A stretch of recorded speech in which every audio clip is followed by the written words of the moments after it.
Evening, everybody. Something a little bit different. I got a commission from a buddy I know, and he wants me to tear apart his perfectly good GP9rm, and he wants me to make it into a 48-inch fan instead of the twin 36s.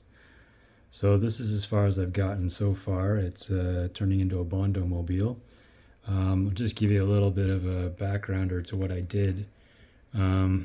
Yeah, so it looks like Rapido's been using, well, I don't know if they're actual Canon parts, but they look very similar. So this is the remnants of what I got off the Loco. So basically, these rings here, the base rings, they seem to be part of the actual roof of the Loco and not like a Canon thing where it's kind of an additional piece. So they didn't come off well. I had to actually basically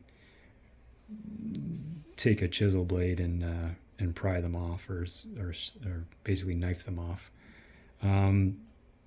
Bit of a tip: if you just stick your chisel blade underneath the button, you can kind of pop it up, and then obviously the fan and the other parts are loose and they just pop off. So that was quite nice. The winterization hatch, that thing is stuck down like crazy. I don't know, it took a lot of work to get off, and I did munt it a little bit.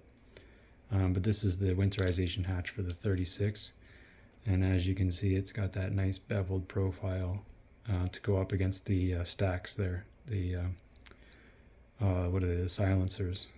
So that piece there came off, and so that's pretty much everything I took off.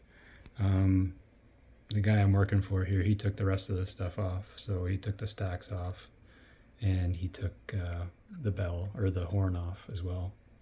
So that's not me. So what I've ended up doing is just basically taking the putty and filling in 3 of the 4 36-inch gaps, I guess.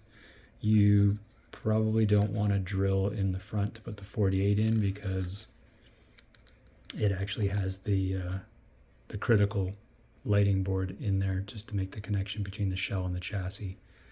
So not a good idea to take that off and start drilling through, because that could just end in a nightmare.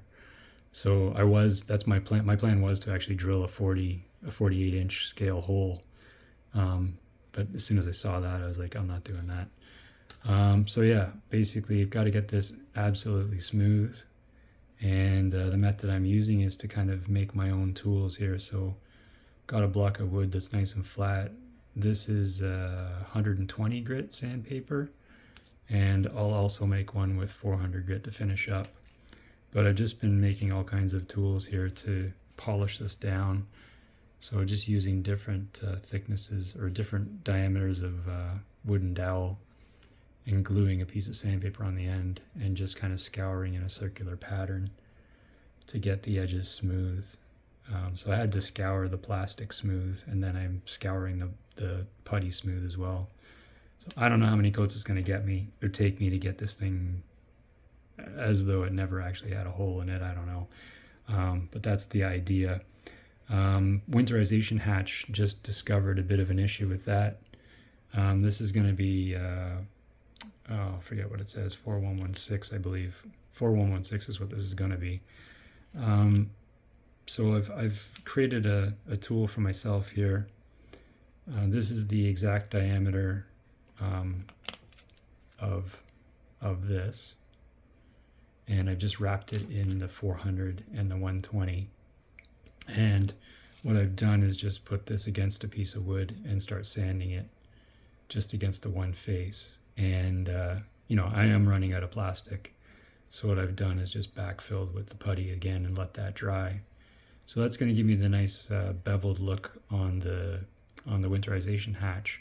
However, when I looked at the prototype, this hatch needs to be 25% longer in order to look right. So it's going to go pretty much behind the stack here, and something like that, and it actually has to go back another 5 mil. So you can see that would be the center of the 48-inch fan. It actually has to extend quite a bit, and it also seems to be a bit thinner than this one too. So anyway, those of you that have bought the Rapido winterization hatches know that they come with some mesh that fits nicely in that square hole. So I was thinking about, because it comes in a 2-pack, I was actually going to cut the next one and kind of try to join it together. And then I remembered that from the SW1200 RS, there's spare parts, and they've got this longer one. However, it's not wide enough. So I was going to cut a piece, 5 mil longer, to make a rectangular hatch cover, which is what I see on the prototype, not a square.